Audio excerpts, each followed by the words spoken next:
And welcome back to the conversation. I'm Newberry at On the Conversation. We talked to different people in the community last few weeks. Like I said before, we've been talking to different candidates. This week, we've talked to different mayoral candidates, and had the pleasure of having Jimmy Pereira on with us on this week's podcast for the conversation. Jimmy, before I start anything, I just want to give you kudos on a dynamite. Anytime a commercial, a mini movie that you and the N1 Street Productions did. And like I said, I told this to Gene. Politics aside, I think Gene's story is amazing. I think your story is amazing. Right. I mean, you want to talk about the American dream and what you could accomplish. Right. As young people of color doing positive things, because so many times you hear so many negative things. Right. But you're doing some real positive things. If you're talking about policy and things like that, it's a beautiful thing. For sure. No matter what people agree about your politics, to have that image of a positive Cape Verde, a positive Haitian, what have you, doing great things is excellent. So first and foremost, thank you for being on the podcast. Thank you for having me. Most certainly. For people who don't know Jimmy, yes. Tell us about Jimmy. Who's Jimmy Pereira? Sure. So born and raised in the city of Brockton. I was an at-risk youth, grew up in a single mother household. My dad left for Cape Verde at the age of 11. And from there, I kind of got caught up in the streets. I was a ward to the state, so I was a DYS client. I ended up, the first incident and second incident was breaking and entering. The last incident, it basically broke into a police officer's house, so it wasn't really smart. But because of that, I ended up going to the foster care system. And ended up in Springfield, Massachusetts, but I was able to get a good support network. My caseworkers, Teresa Gordon, Leo Genotasio, Omar Zachary, all these people had an impact on my life, and they knew that I had potential to do great things. So when I was in the sheet metal and welding class, I went to a vocational school in Springfield. There I learned the trade, but I wanted to pursue higher learning. And my caseworkers, they helped provide a foundation or a mentorship for me to go into college. So I went to Westwood State University. There I focused on geography and regional planning, minored in ethnic and gender studies. And the reason being that, initially I went in for biology, then environmental science. But as I got closer to geography and regional planning, I realized that these were the tools that I needed to fix my community, coupled with ethnic and gender studies to learn about the socioeconomic disparities and all the other institutional issues that we see. But this all kind of came back to me as far as a reflection that I had growing up in Brockton, going through the vacant lots and, the no man's land, and thinking at that age, what can we do how can I fix my community? I didn't know, there was a field for it. So once I got into college, I kind of pinpointed it and realized this is what I want to do. So, but from there I went to Westwood State. After graduating Westwood State University, I went back to the city of Springfield, where I worked with the city there, the planning department, the planning commission, as well to the regional planning agency, Parent Advantage Planning Commission, and also the Center of Disease Control. There I was a healthy design coordinator working with the different department heads on improving bicycle and pedestrian accommodations for the city, for different reasons, whether it be safety, economic development, or just amenities for the people. Something we focused on. We actually introduced them to the first bicycle pedestrian plan as well, and things are growing from there. If you go there now, you'll see bicycle lanes and bicycle share programs spread around the city as well. But 2014, I had to come back home. I missed the community, missed the food as well too. So and the diversity as well. Right. So I went to now I work at the regional planning agency, Old Colony Planning Council. Been there for over half a decade as a community and transportation planner. I work with 17 communities, including Brockton. So from Avon all the way down to Plymouth, we focus on technical assistance, providing technical assistance for whether it be for road safety audits or community development, but also making sure we work with the state and the federal government on disseminating funds to these communities, but also providing and receiving feedback on and being a liaison between the governments and the community members as well. Absolutely. I just want to just piggyback on what you said. 2014 is actually when I had a chance to get to know you when I was at the mayor's office. Right. I mean, you're working on different projects, so we just were able to cross paths a few times. But in 2015, right? Or 2000, you decided to run for mayor. 2017, you decided to run for mayor. Right. Why? Great question. So a lot of it, especially being a planner, so we work with, whether it be the mayor's office, the department heads, and things of the sort. And I would have ideas, or I would have, policies and things that we want to bring into place, and not even just me, but with planners overall. And we realize that if you don't have the political willpower behind it, it's just going to sit on the shelf. So in coming back to Brockton, and if I go back a little bit, just being a planner, I thought that was my calling. You know, okay, this is good. This is what I want to do for the rest of my life. But when I came back to Brockton, I actually tried joining. Before that, I tried getting the junior planner's job. I had the credentials, you know, I speak multiple languages, born and raised in the community. I been working for the city of Springfield, a lot bigger than Brockton, so I seen a lot of different initiatives and things that happened there that I wanted to bring to the city of Brockton, but I didn't get the job, which is okay with me. You know, I'm not the type of person to hold on to a grudge or have any animosity to anybody else, but what I did was try to get professional feedback, because I want to know, you know, what does it take for me to be in this position, just so I could, you know, improve myself. You're a competitor like anyone else. Exactly. So that didn't happen. I didn't really get any answers. You know, I got kind of just was ignored. But, you know, again, I looked to be persistent. So I tried joining the planning board, and I reached out to different people. I had a letter of intent. I had a reference letter as well, too, from a very, I would think, a good source of support as well. But again, didn't get any answers, got the runaround. So finally I decided, you know what, let me reach out to, you know, the administrator, the mayor's office, and kind of see if I could get any feedback there, or at least kind of sit down and pick the mayor's brain and find out, you know, what does it take to be a public figure. I reached out 3 different times, and 3 different times I didn't get an answer. So I realized that, you know, if it's happening to me, then it's happening to a lot more people in our community, hence the $4 million lawsuit for Russell Lopes, the class action lawsuit that people are looking to, you know, follow through with that, and also what we've seen at the with Mr. Williamson at the parking garage. And this is something that happened after, but it just showed me that these things are still continuing in our community and our government as well too. So that really propelled me to run for mayor. So it wasn't just the personal experience, but it was also the professional experience, where we see that, you know, if you don't have the political willpower, nothing's gonna come into fruition. So you ran for mayor the first time. You did pretty well. Thank you. You did pretty well. You believe you got about 46% of the vote, somewhere around that vicinity. Decided to run for mayor again. What made you want to run again, and what makes you most qualified over the other candidates who are running? For certain. So what made me want to run again, and especially, you know, again, I want to say my condolences, and something I'll keep saying to the Carpenter family as well. Absolutely. Before, you know, his passing, you know, of course we didn't see that, but we knew that, you know, the work must continue. We basically still, you know, have a battle to go. And, you know, when he was alive, it was still, you know, the same situations where, you know, we're not seeing as much of progress as we want to see. So I knew that, you know, we still need a spokesperson to, you know, get that job done. But after his passing, you know, it came to a shock to everybody, myself included, because, you know, I'm a competitor. I play football. I grew up playing football. You know, actually, when in Springfield, I started playing football. And, you know, when there's a loss or someone takes an injury or any type of issue, you take a knee, you give your respect to that opponent, and you make sure that, you know, you give them their solace time so they could, you know, reconvene and get things together. So we did that with the Carpet campaign. We, you know, stopped our campaign for the meantime, gave everybody their respects, and I also made sure to reach out to everyone and give them my respects as well too. You know, and I did that when Carpenter was alive and his dad passed away, and, you know, I made sure every time, you know, there's something that's going on, to reach out to him. Even when I lost, I made sure to my conceding speech, not even just that, but give him a call as well too, and something that, you know, he took real respect to, and we had that mutual respect, and actually I was the only one that ever called him after losing, and, you know, that's something that he shared with me. You know, he shared with me other things as well too, especially, you know, when his dad passed away. So we started to kind of like pick each other's brain, and, you know, make sure that, you know, we at least had some type of conversation. Luckily, you know, there's more to it, you know, that I did want to pick his brain on, but, you know, God has a plan for everybody. So that happened, and now, you know, here we are again. The field opened up. We have other candidates that are, you know, running for office, and what I think makes me the best candidate is that, you know, I've been in it. I didn't wait for the opportunity to rise. I seen a problem and I ran towards it.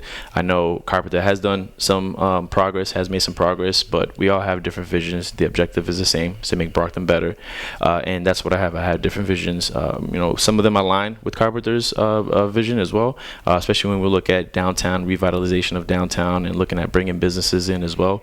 But for me, it's about how we go about it, making sure that we're informing the community, make sure that we're inclusive as well, and very innovative also. I have the energy and I have the insight as well, especially as a community transportation planner, not just working with Brockton, but working with 16 communities as a whole, working with the state delegation, working with the federal government as well, and knowing the community as well on a personal level. Born and raised here, I know a lot of the friends that, you know, and even just whether it be relatives or close associates associates and people that I've came across while growing up in Brockton, knowing what the needs are, being a first generation American as well too, and having to help my mom through the process as well, which is a lengthy process that a lot of people don't understand as well, and being able to adapt in different situations. I've been through what we call a transect. So you go through whether it be the urban community, suburban, rural community, the poor, middle class, affluent.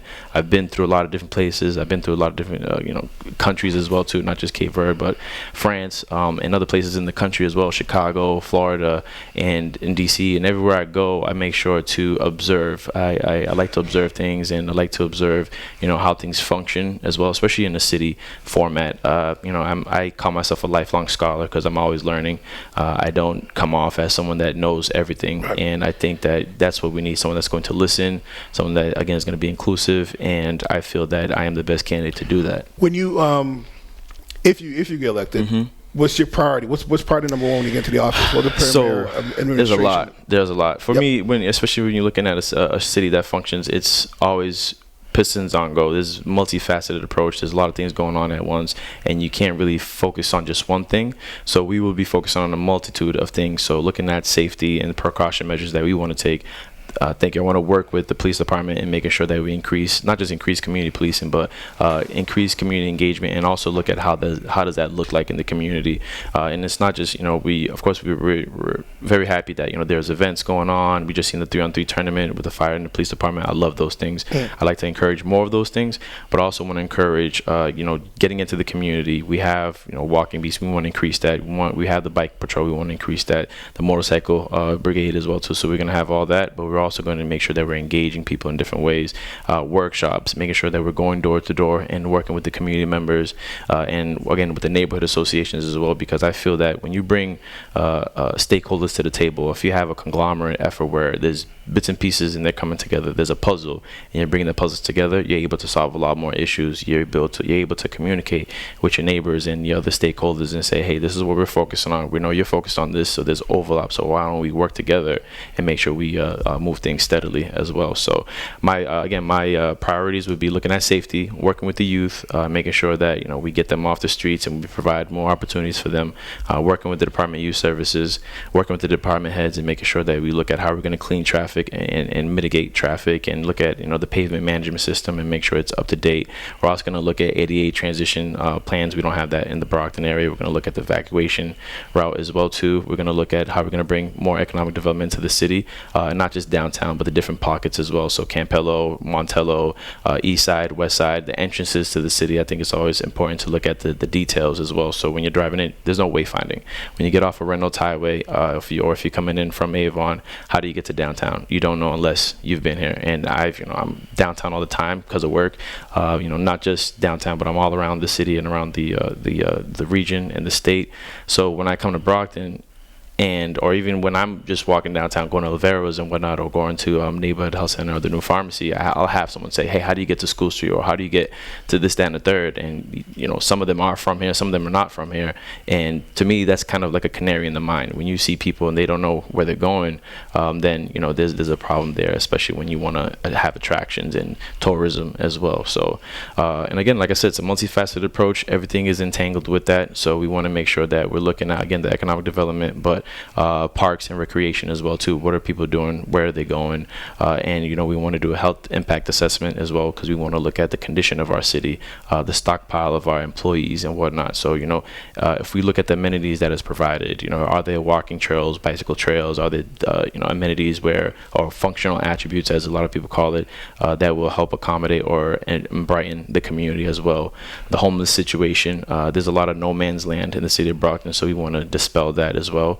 The marketing of the city, we want to change that, or the perception that it's not a safe place, when in fact every urban city has its issues. Brockton is one of them as well, but there are a lot of good things that happens here as well, or things that can happen here that we want to highlight and market as well. A few more questions. We got a few more minutes left, but so I mentioned one thing in your commercial. Mm-hmm. It said that Brockton it's wanted to change, mm-hmm. but you mentioned, I'm paraphrasing, who is that change for? Right. What do you mean by that? Right. And excuse me if I go on for tangent, especially with the ideas that we have, because as a planner, like, my mind keeps working, it doesn't stop. But so When I say that is, when we look at the diversity, or even, and something too that Carpenter did, he brought a lot of people, into office, a lot of Cape Verdeans, what I heard.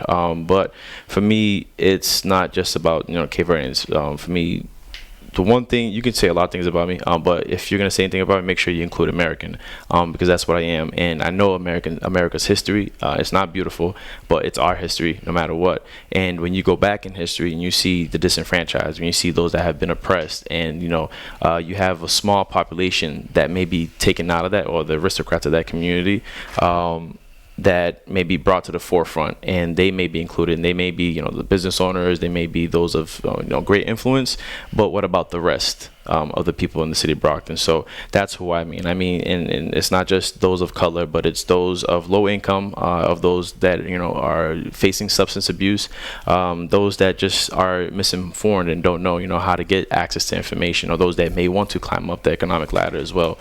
So we see that a lot of the people that are prospering are those that have connections. It's all on who you know, and some may, say or pretend that they're not part of this network, but the reality is, we see who your friends are, we see who you associate with, and we see who you're bringing to the forefront. On my campaign, in my administration, we want to bring the people to the forefront, because I know that there's people here with talent. I know there's a lot of people here with a lot of information as well too, and intelligent people as well. So we want to make sure that we bring them to the front, because if not, they're going to be leaving Brockton. I had the opportunity to leave Brockton. I had, Springfield's low cost of living, beautiful homes there, a lot of opportunity as well. But Brockton was calling me, because I know that we need a leader, we need a spokesperson that's not just going to lead, but that's going to listen as well too, and that's going to bring people to the forefront.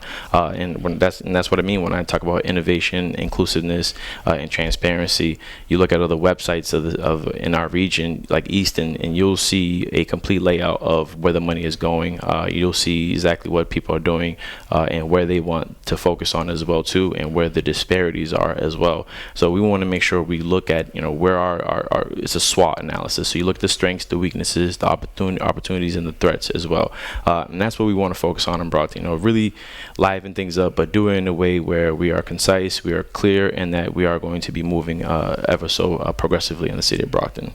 Speaking of progressive, how important is it, do you think, that the mayor should reflect what the community looks like? I think it's very important. You definitely need representation, or even if you're not, able to, get that, at least educate yourself on the community, the strengths of the community, the issues that the community faces. Just be of the people, be with the people, because if you don't know the people, then how are you able to serve the people? I believe that the mayor is a public servant. It's a public servant position. Even as a planner, we're at the whim of what the people want. If someone says, if the majority of the people say this is what we want and it's for the public good, then that's what we're going to accommodate for, because that's who we behold our ideas and all of our initiatives for. It's for the people. So I think it's very important for you to know the community. I think is, like I said, if you don't look like the community, then learn to know the community. Get involved, go to places where they are, and not just during election season. Do it, and that's why I always say is that people say it's a 2-year job. Well, if you treat every year like an election year, then you won't have a problem, because you're doing your job. You're going rigorously to everywhere you need to be, engaging with people, asking questions, what the issues they face, and going back to the drawing board and say, okay, this is how we're going to address it.